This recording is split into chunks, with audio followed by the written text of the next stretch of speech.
விண்ணையும் விண்மீன்களையும் மண்ணையும் மனித வர்க்கத்தையும் படைத்த எல்லாம் வல்ல அல்லாஹுக்கே புகழனைத்தும்.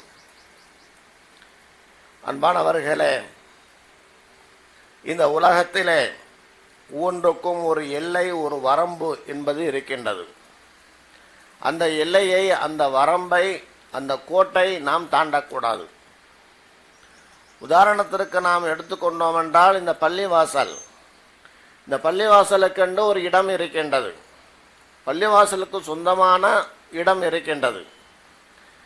இந்த இடம் எத்தனை ஏக்கர்களாக இருக்கலாம், அல்லது எத்தனையோ சதுர மீட்டர்களாக இருக்கலாம், அல்லது சதுர அடியாக இருக்கலாம். பள்ளிவாசலுக்கு உண்டான இடத்தில் தான் நமது பள்ளிவாசலை நிர்மாணிக்க வேண்டும். அடுத்தவருடைய இடத்தை அபகரித்து அதை நாம் சேர்த்து நமது பள்ளிவாசலை கட்டினோம் என்றால் அது வரம்பு மீறுதலாகும்.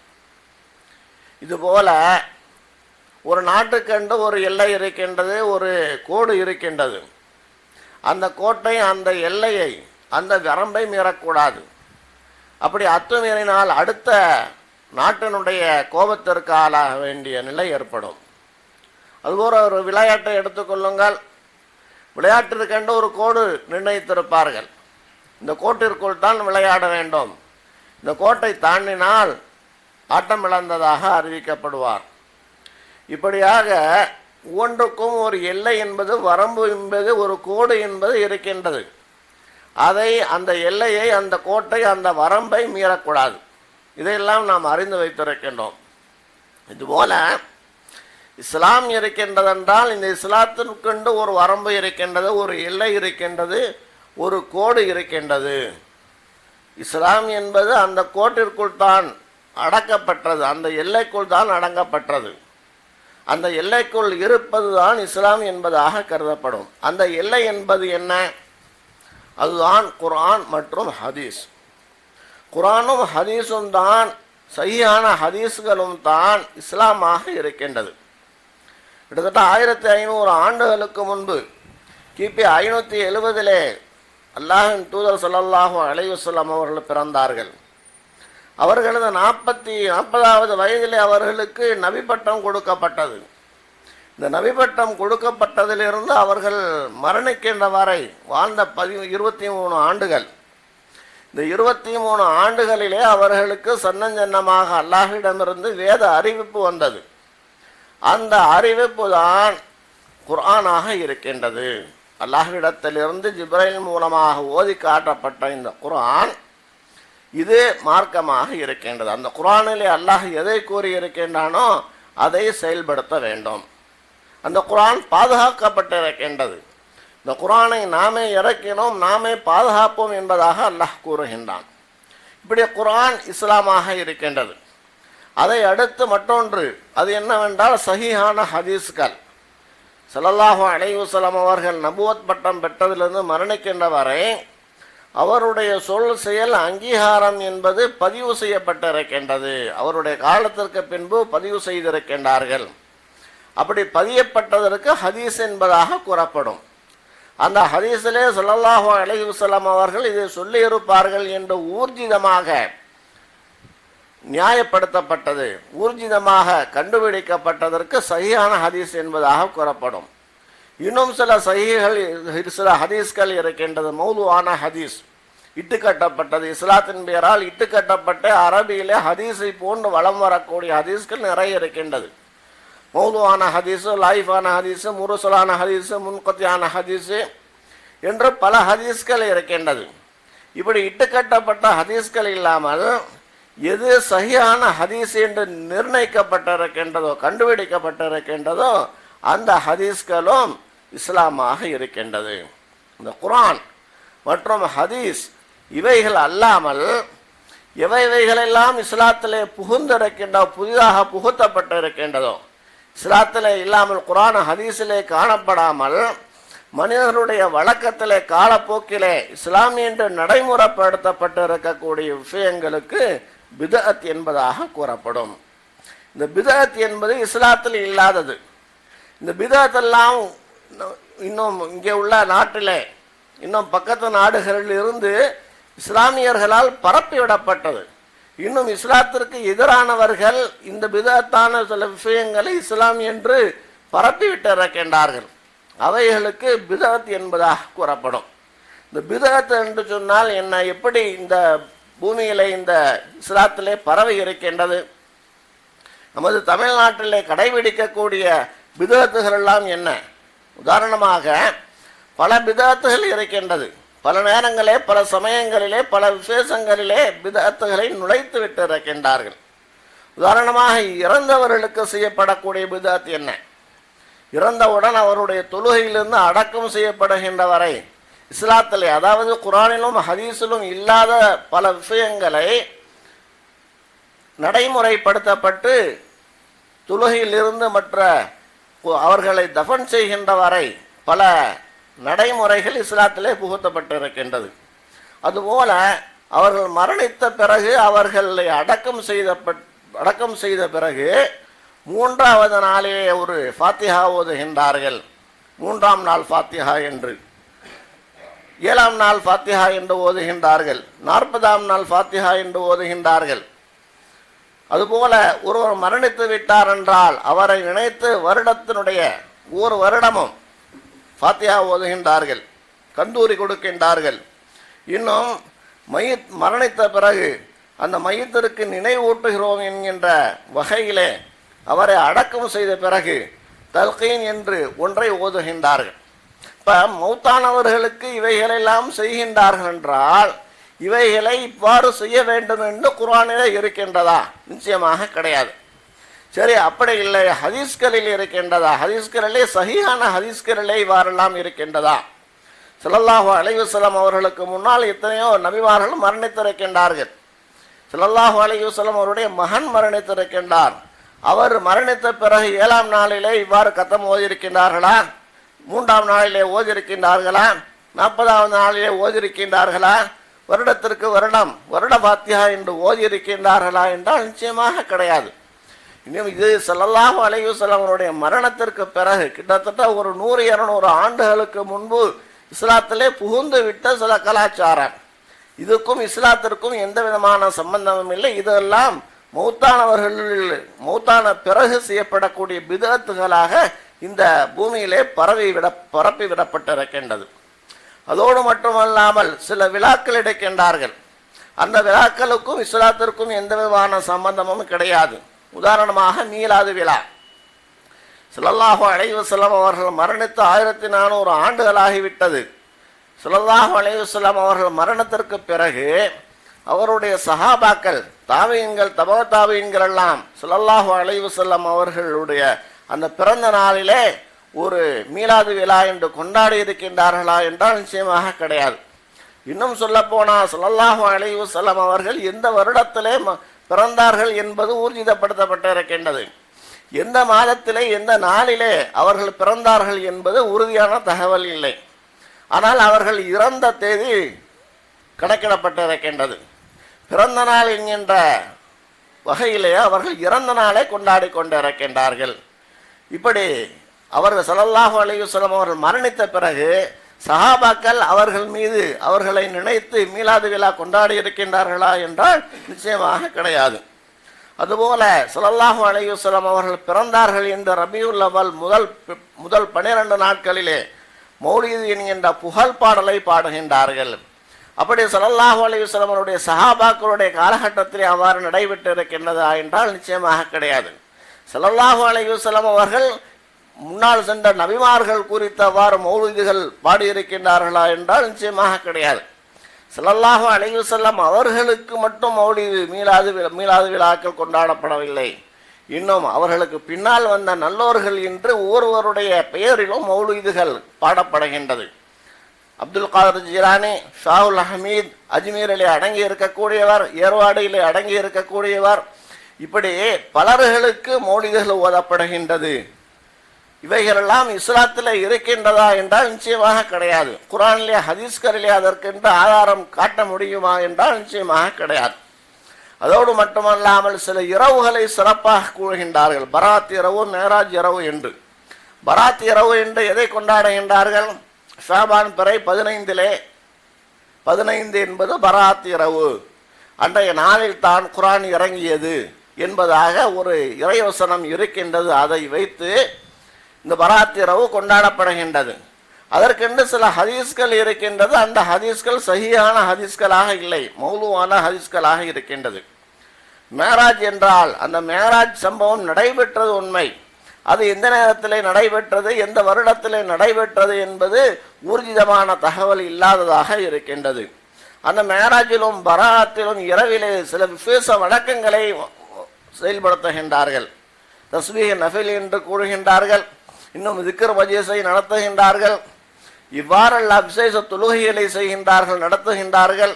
இவைகளெல்லாம் இஸ்லாத்திலே ஆதாரம் இருக்கின்றதா? குர்ஆன் அவ்வாறு கூறியிருக்கின்றதா? ஏதாவது ஒரு வசனத்தை காட்ட முடியுமா? ஸல்லல்லாஹு அலைஹி வஸல்லம் அவர்கள் தங்களுடைய ஜீவிய காலகட்டத்திலே நுபுவத் பட்டம் கொடுக்கப்பட்ட அந்த நாளிலிருந்து அவர்கள் இறந்த வரை அவருடைய சொல் செயல் அங்கீகாரம் பாதுகாக்கப்பட்டிருக்கின்றது ஹதீஸாக. அந்த ஹதீஸ்களிலே இவைகளுக்கு ஆதாரத்தை பார்க்க முடியுமா என்றால் நிச்சயமாக கிடையாது. இவைகளெல்லாம் பிதஅத்துகளாக இருக்கின்றது.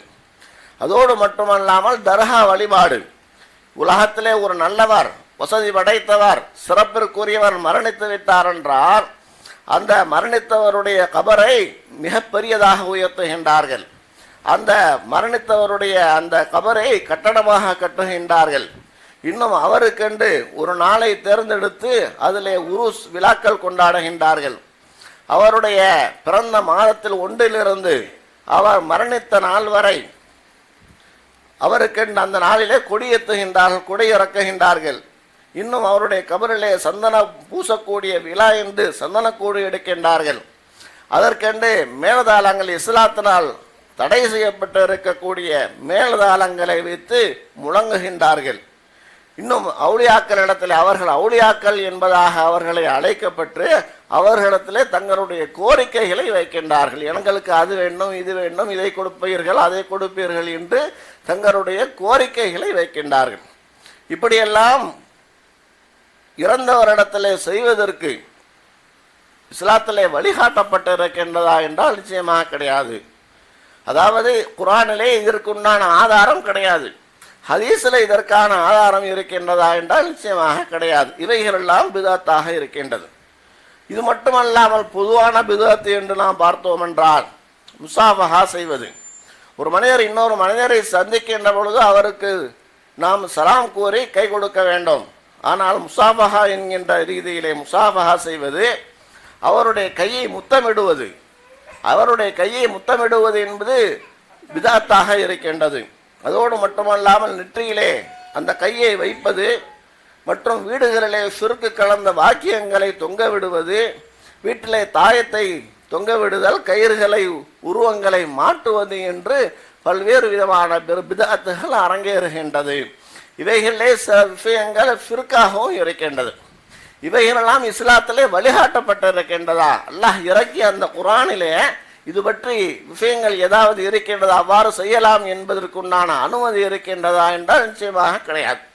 சரி, குர்ஆனிலே இல்லை, ஹதீஸ்களிலே ஆதாரம் இருக்கின்றதா என்றால் அந்த ஹதீஸ்களிலே இவைகளெல்லாம் தடை என்பதற்குண்டான ஆதாரம் இருக்கின்றது தவிர இவைகளெல்லாம் கூடும், இவைகளெல்லாம் செய்ய வேண்டும் என்கின்ற ரீதியிலே எந்த ஒரு ஹதீஸும் கிடையாது.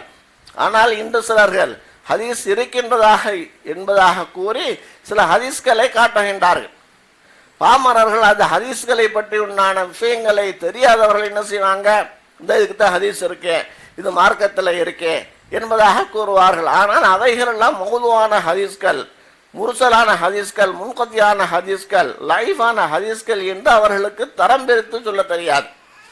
ஹதீஸ்கள் அரபியில இருக்கின்றது, அரபியில இருக்கக்கூடிய அனைத்தும் ஹதீஸ்கள், அதெல்லாம் இது செய்ய வேண்டும், எதை ஆதாரமாக எடுத்துக்கொள்ளக்கூடாதோ அப்படிப்பட்ட கிதாபுகளிலிருந்து ஆதாரத்தை கொடுக்கின்றோம் என்று கொடுக்கின்றார்கள். அப்படிப்பட்டவைகள் எல்லாம் இஸ்லாத்திலே கிடையாது. இப்படிப்பட்ட சில விஷயங்கள், பல விஷயங்களுக்கு பிதஅத் என்பதாக கூறப்படும். பிதஅத் என்றால் என்ன? இஸ்லாத்திலே நடைமுறையில் இல்லாதது, இஸ்லாத்திலே இல்லாதது. இஸ்லாம் என்பது அதற்கென்று ஒரு வரைமுறை இருக்க வேண்டும், ஒரு நெறிமுறை இருக்க வேண்டும், ஒரு கோடு இருக்க வேண்டும். அந்த இஸ்லாத்தினுடைய வரைமுறை தாண்டி செய்யப்படக்கூடிய அந்த செயல்களுக்கெல்லாம் இஸ்லாத்திலே புதிதாக புகுந்திருக்கக்கூடிய அனாச்சாரங்கள் பிதஅத்துகள் என்பதாக சொல்லப்படும். அன்பானவர்களை, இந்த பிதஅத்துகள் எங்கே அரங்கேறி கொண்டிருக்கின்றது? பொதுவாக தமிழ்நாட்டிலே இந்த பிதஅத்துகள் அதிகம் செய்யப்படுகின்றது. இந்தியாவிலே பல மாநிலங்களிலே செய்யப்படுகின்றது, பாகிஸ்தானிலே செய்யப்படுகின்றது, பங்களாதேஷிலே செய்யப்படுகின்றது. இதை தாண்டி மற்ற நாடுகளிலே இவைகளெல்லாம் அனைத்து மக்களாலும் கடைபிடிக்கப்படுகின்றதா என்றால் நிச்சயமாக கிடையாது. இப்படிப்பட்ட இந்த பிதஅத்துகள் செய்வதால் ஒரு மனிதனுக்கு ஏற்படுகின்ற நஷ்டங்கள் என்ன, அதை நாம் சிந்தித்து பார்க்க வேண்டும். பிதஅத்துல் என்பது மார்க்கத்தில் இல்லாத விஷயங்கள். இவைகளை செய்வதன் மூலமாக ஒரு மனிதனுடைய அமல்கள் ஏற்றுக்கொள்ளப்படாது. நாமெல்லாம் தொழுவதற்காக வந்திருக்கின்றோம். ஏன்? இந்த ஜும்மாவை நாம் தொழுதோம் என்றால் நமக்கு நன்மை கிடைக்கும். அதற்காக வேண்டித்தான் இந்த ஜும்மா தொழுகை தொழ வந்திருக்கின்றோம். நமக்குண்டான ஒரு கடமையாக, அல்லாஹால் விதிக்கப்பட்டிருக்கக்கூடிய கடமையாக இருக்கின்றது. அந்த கடமையை நிறைவேற்றுவதற்காக வேண்டி நாம் வந்திருக்கின்றோம். ஆனால் ஒரு சில விஷயங்களை செய்கின்றோம், நல்லது என்று நினைத்து செய்கின்றோம், அதில் ஒரு நன்மையும் கிடைக்காமல் போய்விடுகின்றது என்றால் நாம் எவ்வளவு பெரிய நஷ்டமான ஒரு செயலை செய்திருக்கின்றோம். அப்படிப்பட்ட செயல்கள் தான் இந்த பிதஅத்துகள் என்பது. பிதஅத் செய்வதால் அமல்கள் ஏற்றுக்கொள்ளப்படாது. ஏன்னு சொன்னால் ஸல்லல்லாஹு அலைஹி வஸல்லம் அவர்கள் கூறினார்கள், மன் அமில அமலன் லைஸா அலைஹி அம்ருனா ஃபஹுவ ரத்துன். நம்முடைய கட்டளை எந்த விஷயத்திலே இல்லையோ, நாம் எது குறித்து ஏவவில்லையோ அதை ஒரு மனிதன் செய்தார் என்றால் அதுதான் பிதஅத். அப்படி செய்யப்படக்கூடிய அந்த அமல்கள் அல்லாஹ்வினாலும் ஏற்றுக்கொள்ளப்படாது என்பதாக ஸல்லல்லாஹு அலைஹி வஸல்லம் அவர்கள் கூறினார்கள். பிதஅத் செய்வதால் ஒரு மனிதனுடைய அமல்கள் ஏற்றுக்கொள்ளப்படுவதில்லை. இப்போ உதாரணமாக கூட்டு துஆ என்பது இஸ்லாத்தில் கிடையாது. ஸல்லல்லாஹு அலைஹி வஸல்லம் அவர்கள் அனைத்து சஹாபாக்களையும் ஒன்று கூடிக்கொண்டு ஒன்றாக கூடி வைத்து கொண்டு அவர்கள் துஆ செய்ய பிறர்கள் ஆமீன் சொல்லி இருக்கின்றார்கள். அவருடைய காலகட்டத்திலே, ஸல்லல்லாஹு அலைஹி வஸல்லம் அவர்கள் வாழ்ந்த காலகட்டத்திலே அவ்வாறு செய்திருக்கின்றார்களா என்றால் நிச்சயமாக கிடையாது. துஆ என்பது நமக்கும் அல்லாஹுக்கும் மத்தியிலே உண்டான தொடர்பு. நம்மளுடைய தேவைகளை நிறைவேற்றக்கூடியவன் அல்லாஹ் ஒருவன் தான். நம்மளுடைய தேவைகளை மறைமுகமாக அவனிடத்தில் கேட்க வேண்டும், அதை அங்கீகரிப்பான். நாம் எம்மை அவன் எவ்வாறு துஆ கேட்க வேண்டும் என்று சொல்லி இருக்கின்றானோ அப்படித்தான் துஆ கேட்க வேண்டும். அவன் சொல்லாத வழியில் நாம் துஆ கேட்டோம் என்றால் அது ஏற்கப்படாது, அது பிதஅத்தாக கணிக்கப்படும். ஆக கூட்டு துஆ என்பது ஒரு பிதஅத். அந்த பிதஅத்தின் மூலமாக பலர்கள் சேர்ந்து துஆ கேட்கின்றார்கள் என்றால் அந்த துஆக்கள் அவர்கள் கேட்டிருப்பார்கள், ஆனால் அது அங்கீகரிக்கப்படாது. காரணம் என்ன? ஸல்லல்லாஹு அலைஹி வஸல்லம் அவர்கள் கூறினார்கள், ஃபஹுவ ரத்துன், அது ஏற்கப்படாது என்று. அதுபோல பிதஅத் செய்யக்கூடியவர் நேர்வழியில் இருக்க மாட்டார். மார்க்கத்தில் இல்லாத புதிய விஷயங்களை செய்யக்கூடியவர் அவர் எதில் இருக்க மாட்டார்? நேர்வழியில இருக்க மாட்டார். ஏன்? ஸல்லல்லாஹு அலைஹி வஸல்லம் அவர்கள் கூறினார்கள், குல்லு பிதஅத்தின் தலாலா, ஒரு பிதஅத்தும் மார்க்கத்திலே புதிதாக நுழைவிக்கப்பட்ட ஒன்றும் பிதஅத். அந்த பிதஅத் ஒவ்வொன்றும் ஒரு மனிதனை லலாலத்தின்பால், வழிகேட்டின்பால் இழுத்து செல்லும். ஒக்குள்ளு லலாலத்தின் பின்னார், லலாலத்தில் இருக்கக்கூடிய ஒவ்வொருவரும் நரகத்திலே இருப்பார்கள். நேரான வழியிலே நாம் இருந்தால் தான் என்ன செய்ய முடியும்? நாம் சொர்க்கத்திற்கு செல்ல முடியும். நேர்வழியை விட்டு பிறந்து வழிகேட்டிலே சென்று விட்டோம் என்றால் நாம் என்ன செய்ய முடியாது? நரகத்திற்கு தான் செல்ல வேண்டிய ஒரு நிலை ஏற்படும். அதுபோல பிதஅத் செய்பவரால் ஒற்றுமை என்பது குலைகின்றது. மார்க்கத்தில் இல்லாத புதிதான செயலை ஒருவர் செய்கின்றார் என்றால் அதை பிதஅத் என்று செய்பவர்கள் ஏற்றுக்கொள்ள, பிதஅத் என்று நினைத்திருப்பவர்கள், பிதஅத் என்று அறிந்திருப்பவர்கள் செய்ய மாட்டார்கள். உலகத்தில் இத்தனை விதமான விஷயத்தை பார்க்குறோம். சிலர்கள் என்ன செய்கிறாங்க? அதை செய்கிறாங்க. அது செய்ய போகும்போது அது தவறுன்னு தெரிஞ்சவங்க எந்திரிச்சு போயிடுறாங்க. இத்தனை விஷயங்கள் நடைமுறைக்கு வந்திருக்கா இல்லையா? உதாரணமாக இந்த கூட்டு துஆ, இதை எடுத்துக்கொள்வோம். துஆ கேட்கின்ற பொழுது இமாம் தொழுது விட்டு துஆ கேட்கின்றார். துஆ கேட்கின்ற பொழுது சிலர்கள் ஆமீன் சொல்கிறாங்க. சில பேர் என்ன செய்கிறாங்க? எந்திரிச்சு போக முடியாமல், அதில் கலந்துக்கிற முடியாமல் அமைதியாக இருந்துறாங்க. காரணம் என்ன? ரெண்டுக்கும் மத்தியில் ஒரு பிரிவினை ஏற்படுகின்றது. இவர் அது சரின்னு விளங்கியிருக்காரு, அவர் அது தவறுன்னு விலகி இருக்கிறாரு. இப்போ ரெண்டு பேருக்கு மத்தியில் ஒரு பிரிவினை ஏன் ஏற்படுகின்றது? ஸல்லல்லாஹு அலைஹி வஸல்லம் அவர்கள் சொல்லாத செய்யாத ஒன்றை அவர் செய்கின்றார்.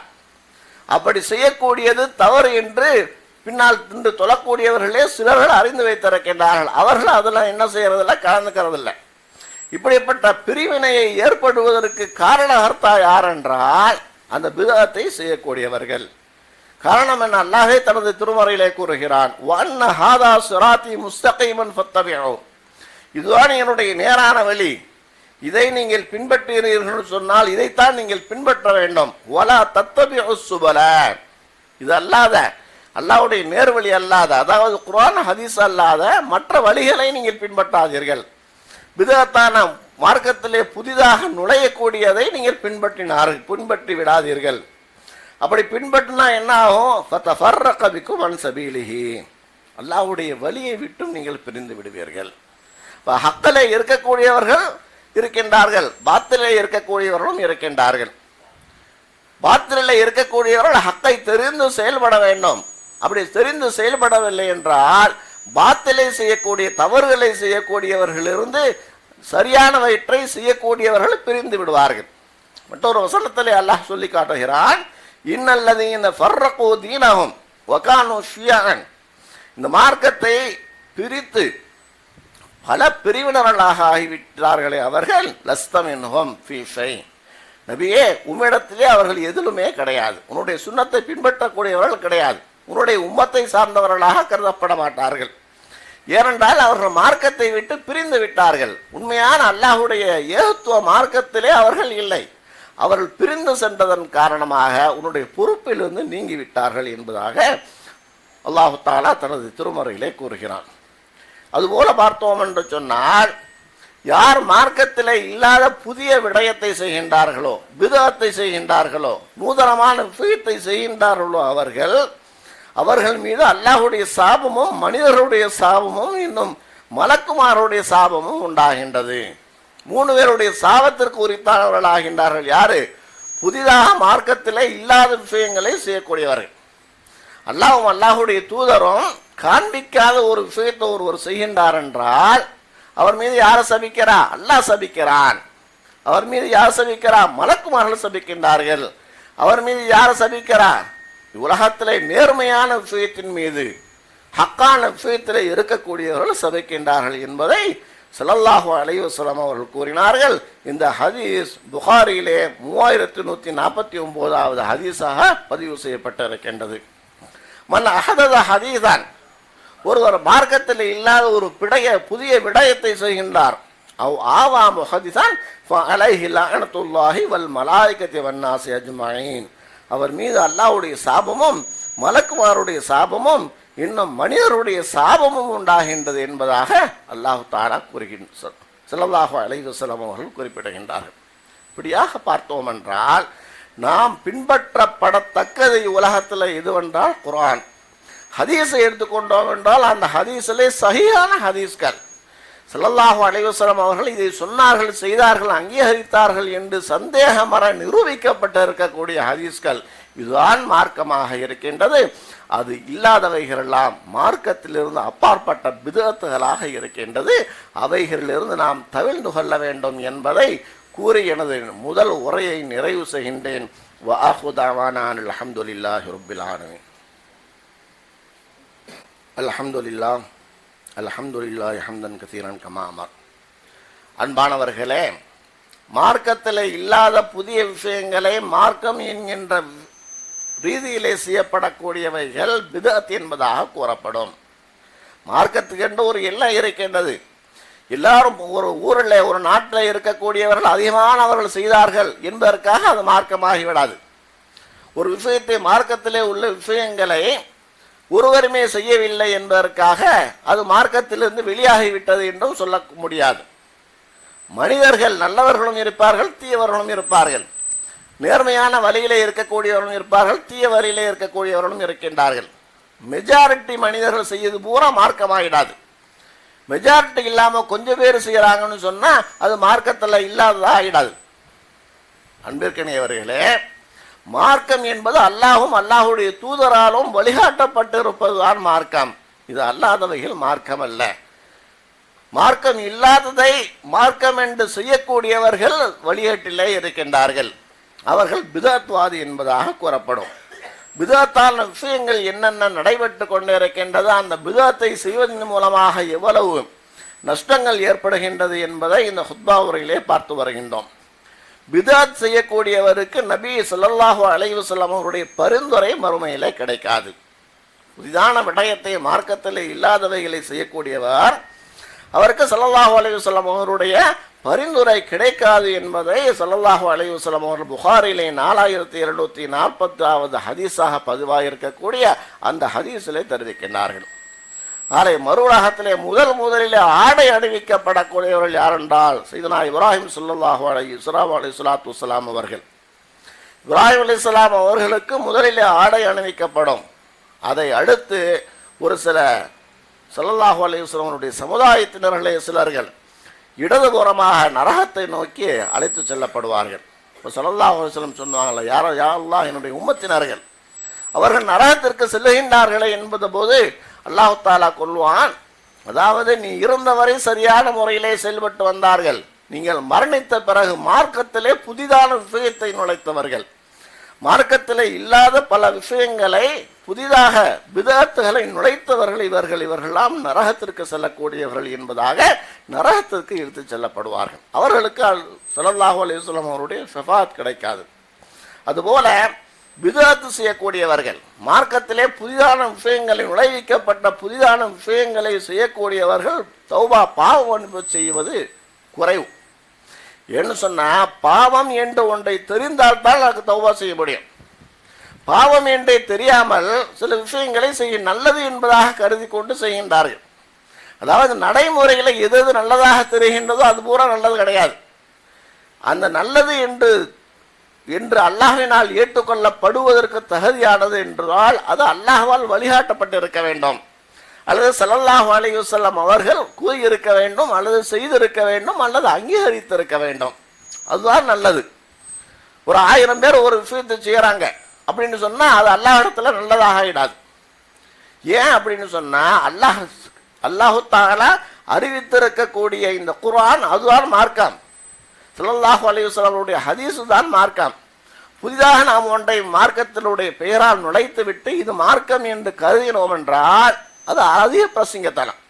அல்லாஹுக்கே மார்க்கத்தை கற்றுக் கொடுப்பது, அதாவது அல்லாஹு தஆலா அவருடைய மார்க்கத்திலே குறை காண்பதாக கருதப்படும்.